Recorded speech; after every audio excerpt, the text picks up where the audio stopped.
Agora, Band News informa. Tudo sobre atividade física, exercícios, cuidados, treinos, equipamentos, alimentação e saúde. Band News informa. Com Camila Hirsch e Bruna Baroni.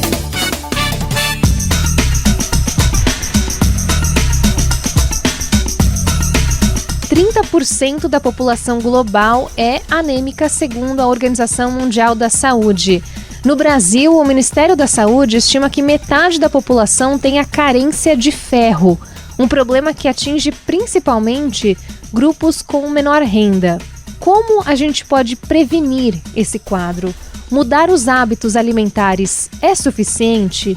E como as mulheres podem lidar com a deficiência de ferro causada pela menstruação? Seja bem-vinda, seja bem-vindo a mais uma edição do Band News Informa, comigo, Bruna Baroni, e a nossa professora, mentora, treinadora, Camila Hirsch. Olá, Bruna, olá, ouvintes.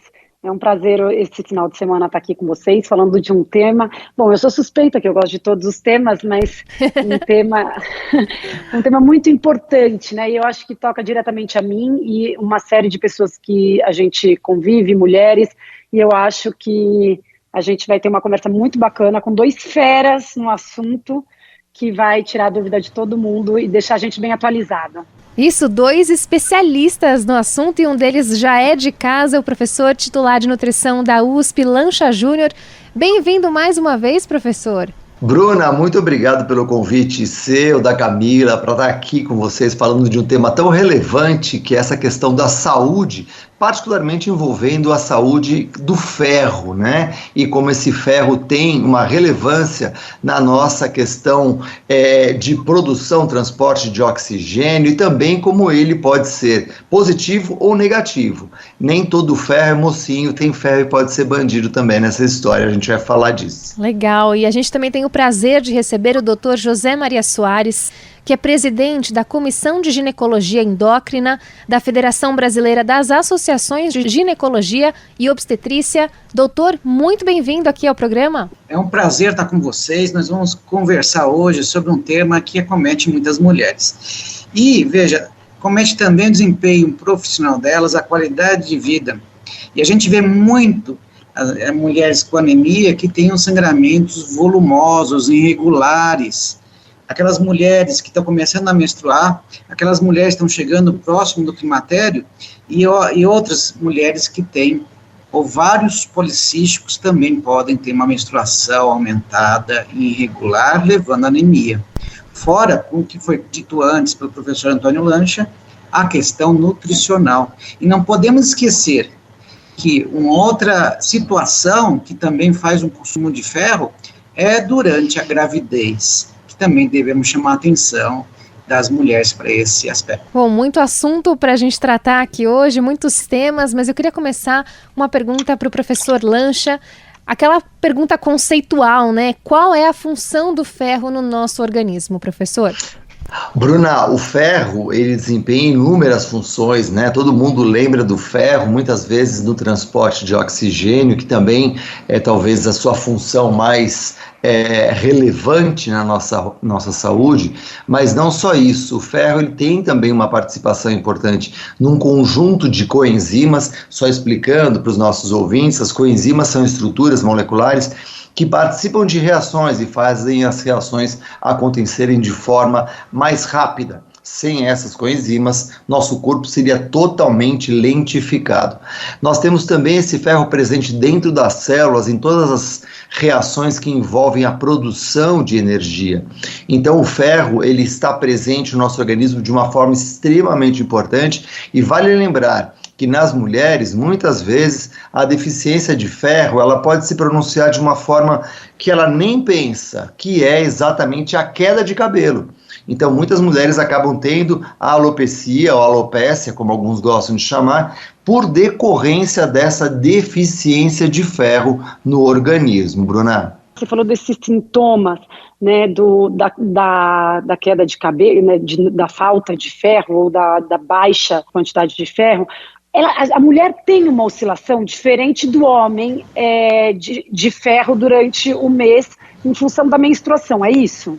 Isso, inclusive o José Maria, ele acabou comentando no início, aqui na nossa abertura, esse é um dado extremamente relevante. A mulher, ela tem ali picos e vales em relação à biodisponibilidade de ferro, e esses picos e vales, eles acontecem exatamente pelo ciclo menstrual. Nós temos no nosso organismo uma proteína que tem um papel importante, que é a epsidina, e ela controla exatamente essa baixa disponibilidade ou essa alta concentração que o nosso organismo tem.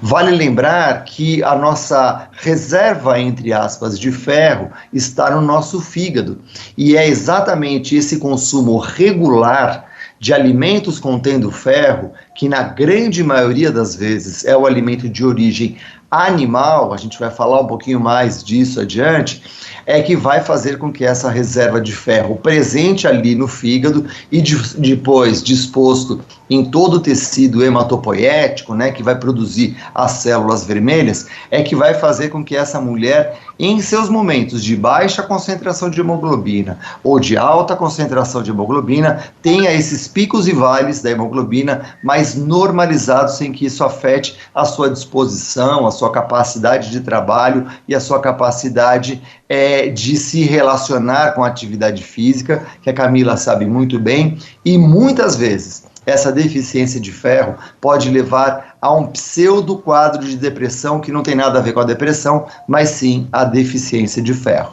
Doutor José Maria, quer comentar? Sim, veja, o ciclo menstrual, você acaba perdendo mais ferro durante a menstruação, mas nós vamos ter afecções na mulher, como miomas, pólipos, o próprio ovário policístico, ou uma imaturidade que ela tem no seu eixo, que controla a menstruação, ou perto do climatério, que podem levar a uma perda maior.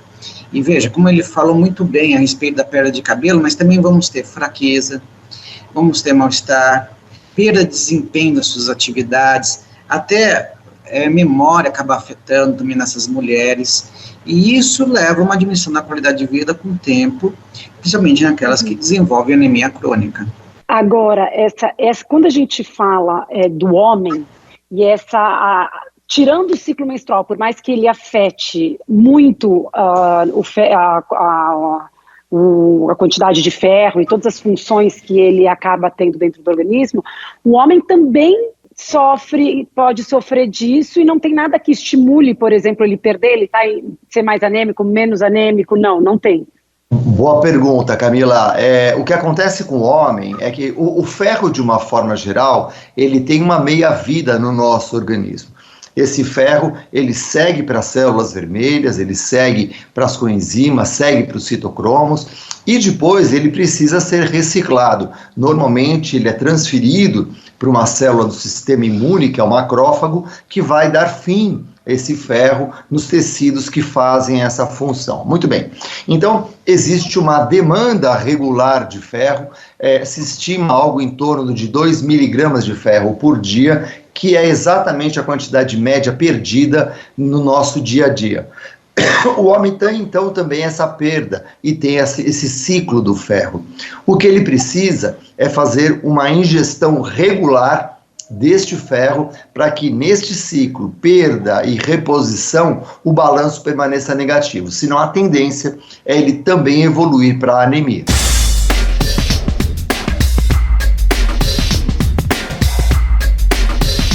Deficiência de ferro e anemia são os assuntos de hoje do Band News em Forma. O nutricionista Lancha Júnior e o ginecologista José Maria Soares estão nos ajudando nessa conversa. Doutor José Maria, eu queria te pedir aqui para trazer uma orientação para as ouvintes, principalmente, do que a gente pode observar de volume de perda de sangue durante a menstruação, né? Qual é o volume considerado normal e em que momento a mulher precisa buscar ajuda para fazer algum exame e eventualmente detectar ali um quadro de deficiência de ferro? Então, o volume, quando tiver presença de coágulos de sangue, principalmente tiver muitos coágulos, isso é anormal. Ou quando a mulher começa a usar mais de 7 absorventes ao dia, ou ela precisa usar 2 ou 3 noturnos durante o dia, porque senão acaba vazando. Então, esse é um sangramento volumoso, ou Também quando a menstruação ela se estende por mais de 7 dias, 8, 9 dias. Todas essas circunstâncias podem fazer com que ela perca mais volume sanguíneo e, com isso, o ferro, e levando a anemia. Doutor, faz diferença o momento do ciclo que ela ingere ferro? Por exemplo, se ela sabe que ela vai menstruar, é importante que antes ou durante ela tenha uma ingestão maior ou não faz diferença? Olha, o ideal é você ter uma ingestão correta diária do ferro, independente da perda maior. Não tem nenhum estudo clínico que tenha comprovado que se você der para essa mulher na véspera, eu vou conseguir ter menos anemia depois no futuro. Agora, o que nós temos de fazer é corrigir a afecção que está levando essa menstruação volumosa. Porque se mesmo a gente deixando ela sangrando muito, por muito tempo, e faça uma reposição, a gente não consegue, com o tempo, corrigir a anemia. Ou seja, não adianta só ingerir ferro, eu preciso também tratar a causa que está levando ao sangramento excessivo.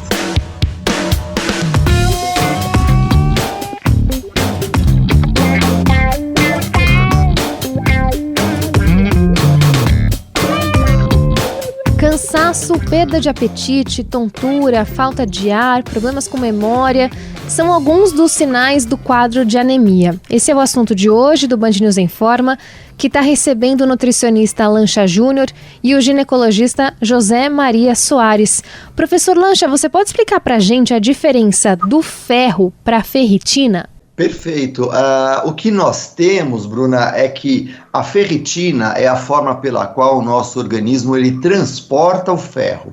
Como essa ferritina acontece? Nós ingerimos o ferro M, que é o chamado ferro 2, que é o mais biodisponível, o ferro 3, presente nos vegetais, ele é pouco biodisponível, ou seja, a gente quase não absorve. Então esse ferro 2, uma vez que o organismo tem a necessidade, ele disponibiliza ali próximo das células intestinais, do enterócito, essa proteína chamada apoferritina. A apoferritina, uma vez ligada ao ferro, ela se transforma em ferritina. E aí sim ela vai transportar esse ferro por todo o organismo, deixando ali um estoque nos tecidos de reserva, que seria a medula óssea, que seria o baço e fundamentalmente o fígado. Então esses órgãos é que acabam sendo os armazenadores ali de ferro para quando nós tivermos a necessidade. Vale lembrar que o consumo imediato de ferro não resulta nessa reposição imediata, porque a biodisponibilidade do ferro ela é pequena, ou seja, nós não absorveremos todo o ferro que nós ingerimos na alimentação. Uma boa parte vai ser perdida nas nossas fezes. Deixa eu aproveitar que você falou isso, professor. Tem alimentos que impedem ou dificultam a absorção do ferro? Sim, tem. O fitato é um deles, é uma fibra que é importante para a nossa saúde, porém ela tem uma ação competitiva com o ferro e diminui a absorção do ferro, assim como o cálcio também tem uma ação competitiva. Vale lembrar que essa ação competitiva, ela vai ser proporcional à quantidade de cada um deles e à necessidade do organismo. O que eu quero dizer com isso? Se você tiver uma demanda maior de ferro, o organismo priorizará a absorção do ferro em relação ao outro nutriente. E um outro ponto importante, Bruna, apenas para complementar, essa ferritina que nós temos na circulação, ela pode, via de regra, também ser aumentada quando nós fazemos algum tipo de lesão hepática. Essa lesão pode ocorrer por excesso de gordura na alimentação, excesso de álcool. O fígado lesionado libera ferro para a circulação e a apoferritina também se liga esse ferro. Por isso é muito comum pessoas que não têm um consumo elevado de ferro poderem apresentar uma ferritina elevada por uma lesão hepática. Ô Lancha, quando a gente fala de alimentos que, por exemplo, podem interferir na absorção, a cafeína faz diferença para o ferro ou não? A cafeína tem uma ação também competitiva em relação à absorção do ferro, porém ela é mais discreta que o fitato e o cálcio. Tá? A cafeína ela interfere na absorção do ferro, assim como ela também interfere na absorção do cálcio. Mas como eu digo, né, é uma inibição competitiva. Eu precisaria ter muita cafeína para que essa ação fosse muito significativa, Cá. E a gente, quando vê o exame, né, quando a gente faz exame ali de sangue e chega ferritina, aí todo mundo fala, mas o meu ferro tá baixo, mas minha ferritina tá alta, ou a ferritina tá baixa e o ferro tá alto. O que você explicou um pouco que, na verdade, a ferritina, é a maneira que ela transporta, né, ela é responsável por esse transporte. Então, se eu tiver pouca ferritina também, eu tenho uma condição de transportar menos ferro, é isso? Se você tiver uma ferritina baixa, pode ser que você tenha os dois problemas, uma baixa disponibilidade de ferro, uma baixa disponibilidade de apoferritina, mas via de regra, uma ferritina baixa, ela está associada com uma baixa disponibilidade de ferro e uma baixa capacidade de transporte como consequência dessa baixa disponibilidade de ferro, cara. Doutor José Maria, a fadiga na pós-menopausa é sinal de deficiência de ferro? Não, nem sempre a fadiga na pós-menopausa. Pode ser pela deficiência estrogênica, também você pode ter fadiga. Mas você sempre tem que descartar como está a nutrição da paciente, se ela tem algum outro problema. Nem sempre a queda de cabelo vai ser um sinal de anemia, mas é um sinal de alerta que você deve procurar o profissional de saúde para avaliar quais são esses problemas. O que está levando a sua fadiga? Será que é o hipoestrogenismo? Será que é um estresse excessivo? Será que você tem algum problema psicológico ou você está desenvolvendo uma anemia? Então, na pós-menopausa, esses sintomas devem sempre procurar um profissional de saúde para fazer o diagnóstico correto. E as mulheres na menopausa tendem a ter menos chance de desenvolver anemia? Olha, como cessa a menstruação, a tendência é que, se a dieta for adequada, elas mantenham um nível de ferro um pouco maior e até não desenvolva anemia. Mas isso tudo vai depender se ela não tem nenhuma afecção, se ela não fez cirurgia bariátrica, se ela não tem um problema gástrico, se ela não tem um problema intestinal na sua absorção. Se tiver tudo bem, ela em geral não desenvolve.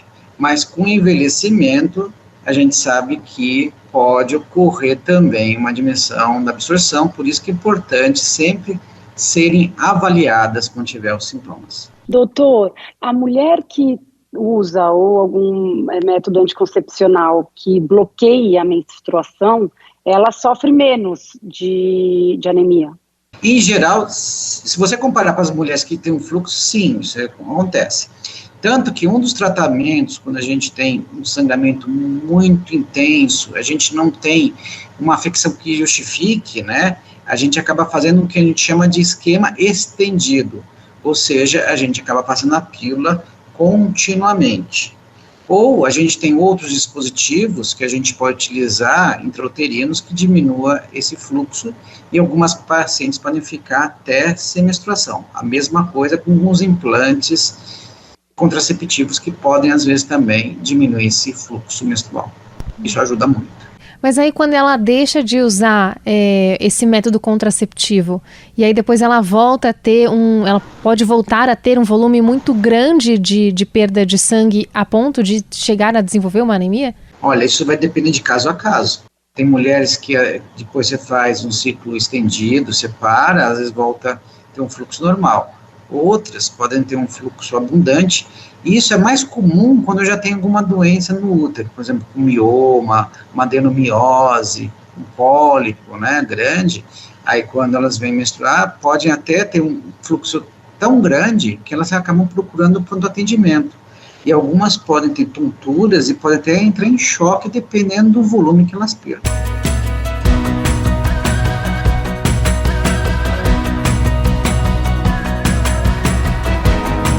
A anemia afeta mais de 20% das crianças de até 5 anos de idade no Brasil, segundo o Ministério da Saúde. A deficiência de ferro é a principal causa desse quadro em 90% dos casos. Sobre esse assunto, o Band News Informa está conversando com o nutricionista Lancha Júnior e o ginecologista José Maria Soares.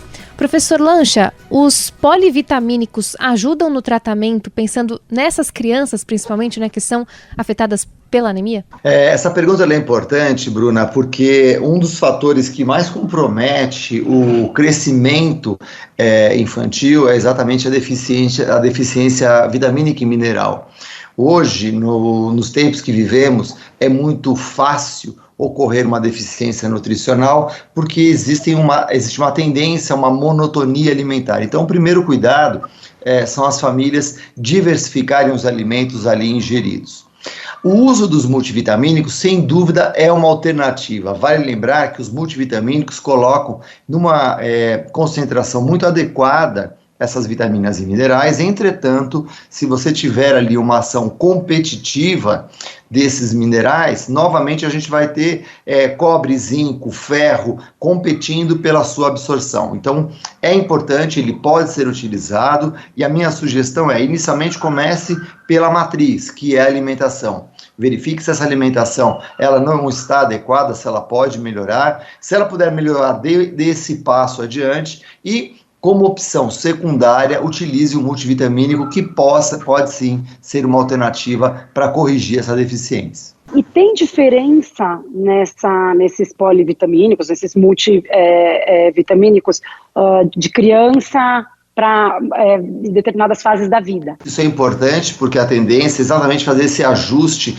por etapa da vida, né? E o outro lado, né, o lado oposto dessa moeda é fazer esse ajuste adequado, porque existe também o risco do excesso de ferro, que não é desejável também. Vale lembrar, cara, que nos anos 30 ocorreu mundialmente uma deficiência de ferro, o que notabilizou um personagem do desenho animado, que é o Popeye, que comia espinafre e ficava muito forte ali, né? Hoje a gente sabe que as fontes vegetais, elas têm uma baixa biodisponibilidade, porque apresenta o ferro 3, não apresenta o ferro 2, que é o mais biodisponível.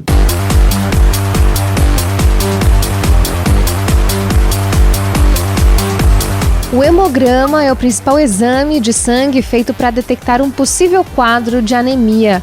O Band News Informa abriu os microfones hoje para explicar tudo sobre esse assunto com o ginecologista José Maria Soares e o nutricionista Lancha Júnior.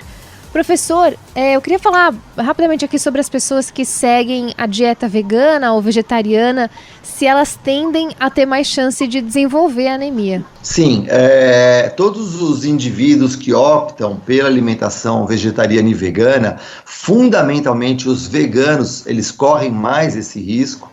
Eles passam a ter ali uma deficiência de ferro, e não somente ferro, mas também da vitamina B12. E aí, Bru, tem um dado extremamente importante: a B12 e o ferro, eles atuam de uma forma sincronizada e de uma forma sinérgica na síntese da hemoglobina, fazendo com que a B12 seja responsável pela globina, que é a fração proteica, e o ferro pela fração M. Então, essa população vegetariana e vegana, ela fica muito mais suscetível ao quadro de anemia. Anemia ferropriva microcítica, pela falta de ferro, e anemia perniciosa pela deficiência de B12.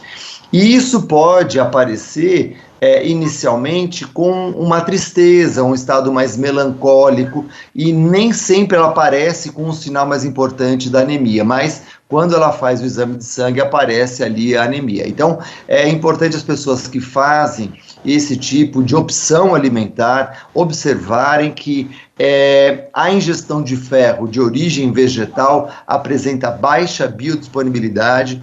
Nós conseguimos melhorar essa baixa biodisponibilidade colocando o ferro junto com uma vitamina C, por exemplo, temperando ali um espinafre com um pouco de limão, porque isso faz com que parte desse ferro 3 migre para ferro 2 e a gente consiga melhorar essa capacidade absortiva nessa situação. Quais são os alimentos assim que a gente encontra bastante ferro, Lancha?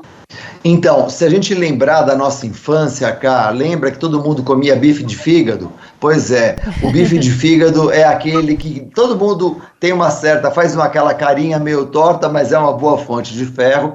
As carnes vermelhas também são boas fontes de ferro, e na medida em que você migra para a carne mais clara, mais branca, você ainda tem o ferro em menor proporção. No reino vegetal, a gente tem o espinafre sendo ali a referência da quantidade de ferro, muito embora no reino vegetal a gente tenha o ferro na forma de ferro 3 e não ferro 2, que seria o biodisponível. Doutor José Maria, vocês fazem essas avaliações nutricionais das pacientes quando elas chegam com um quadro de anemia? Sim, a gente faz um recordatório, né, alimentar, até para a gente indicar ela procurar o nutricionista ou nutrólogo, né, para uma dieta adequada. Isso é importante. A gente pode até pedir para elas, a gente pode de rotina o hemograma, ou a gente pode pedir uma forma mais simplificada desse hemograma, que é a hematimetria. A gente vê a hemoglobina como que ela está. Agora, quando há necessidade, quando a gente vê que tem uma carência de ferro, uma ferritina muito baixa, a gente acaba repondo o ferro.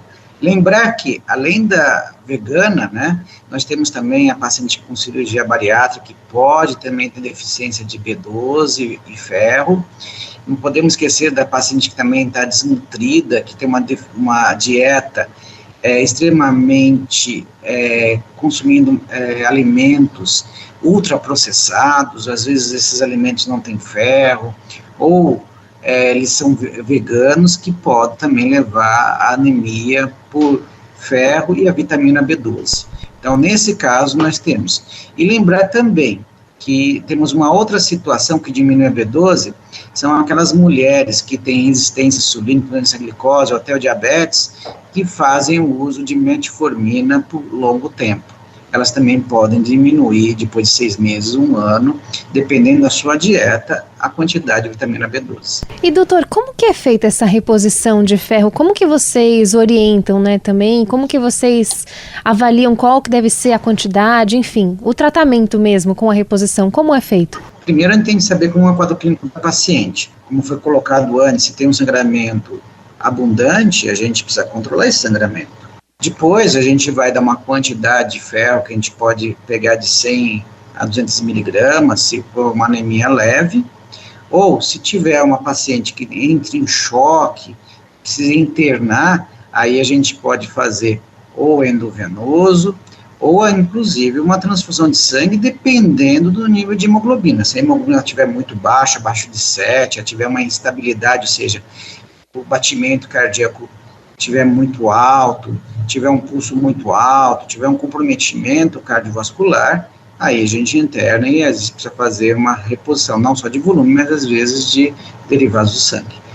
Essa transfusão, a gente tenho visto assim, já alguns casos de pessoas que fazem maratonas, provas de endurance, que têm apresentado alguns quadros assim, de anemia e cansaço, né, e como a gente comentou, acho que já em algum momento, não lembro se foi você, doutor, ou se foi o Lancha, sobre o transporte do oxigênio, quão importante, né, ele está ali.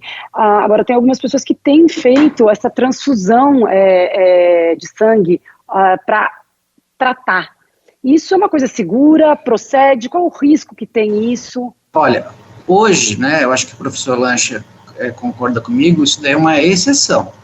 Só vou fazer transfusão de sangue realmente naquela paciente que agudamente ela precisa, porque senão sua vida está em risco. Eu não posso falar que é 100% seguro.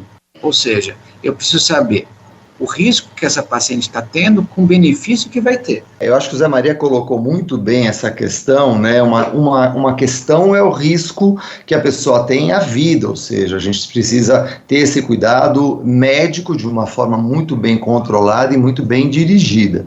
Por outro lado, o que acontece é que no mundo do esporte, você tem a utilização de transfusões sanguíneas ou até transfusões de células para que você melhore a capacidade de transporte de oxigênio e, com isso, melhore o desempenho. Vale lembrar que isso é considerado doping pela UADA, que é a Agência Internacional de Controle de Dopagem.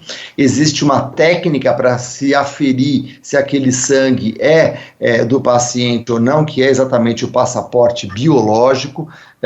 Só lembrando aqui no tempo, né, aquele grande ciclista, ele não deixa de ser grande por ter sido identificado no antidoping, o Armstrong, ele foi pego exatamente no momento que ele não estava dopado, exatamente por uma discrepância nos seus hematócritos, ou seja, no momento que ele não estava dopado, foi identificado que ele competiu dopado e com isso ele perde todos os seus títulos.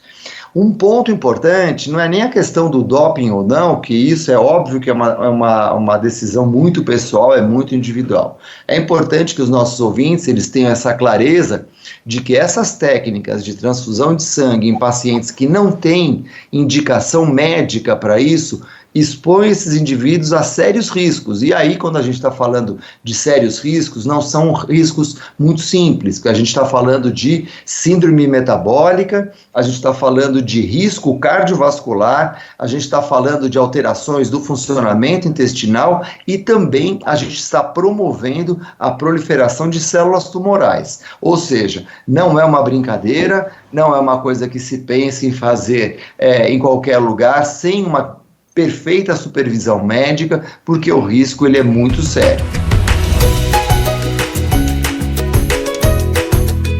O Band News Informa vai chegando ao fim. O assunto de hoje foi anemia e deficiência de ferro. Os nossos convidados são o nutricionista Lancha Júnior e o ginecologista José Maria Soares. Camila Hirsch, com você. Eu estava lendo outro dia, né, Lancha, sobre... Era até um artigo interessante, porque ele era TDAH ou anemia, né? E falando da variação do ferro, da quantidade, de como faz diferença o ferro, porque ele acaba agindo cognitivamente em alguns neurotransmissores, e isso é muito importante também para as pessoas, né? Ou seja, às vezes a pessoa tem alguns sintomas, esse lado cognitivo acaba sendo também influenciado por causa disso, né? Isso, no TDAH, em algumas outras situações neurológicas, até na síndrome de Asperger, muitas pessoas acreditam que isso é causa. O que a gente precisa lembrar é que é muito difícil definir isso como causa, e a gente pode ter ali meio que um mecanismo causa-consequência cíclica, porque no TDAH e no Asperger você tem uma tendência a uma alimentação monótona, e se essa criança, se essa pessoa não tiver o hábito de consumir esse alimento, ela tende a refutar um alimento fonte de ferro. Mas sem dúvida alguma, o ferro ele tem uma ação neurológica fundamental, são as células que têm uma dependência muito grande de glicose, são as células que mais demandam oxigênio do nosso corpo, são as células que têm a maior taxa metabólica do nosso organismo, e quando tem então uma deficiência de ferro, uma deficiência de oxigênio e uma deficiência de glicose, elas são agudamente afetadas, Cá. Muito bem, quero agradecer demais a participação dos dois especialistas aqui no Band News Informa, que falaram sobre anemia e deficiência de ferro. Professor de nutrição da USP, Lancha Júnior. Obrigada, professor, mais uma vez. Sempre uma honra te receber aqui. Obrigado a vocês. Um beijo. E agradeço também a participação do Dr. José Maria Soares, presidente da Comissão de Ginecologia Endócrina da Federação Brasileira das Associações de Ginecologia e Obstetrícia. Obrigada, doutor. Muito obrigado. Camila Hirsch, hora da gente ir embora. Quem quiser treinar com você, como é que faz? É só me procurar no Instagram, no @Camila, _ aquele risquinho embaixo, Hirsch, HIRSCH. Tchau, Bruna, tchau, ouvintes. Uma ótima semana para todos, com bastante ferro. E você, ouvinte, pode acompanhar todas as edições do Band News Informa no site bandnewsfm.com.br, tem o nosso perfil no Spotify e a playlist no YouTube. Se cuidem e até a próxima.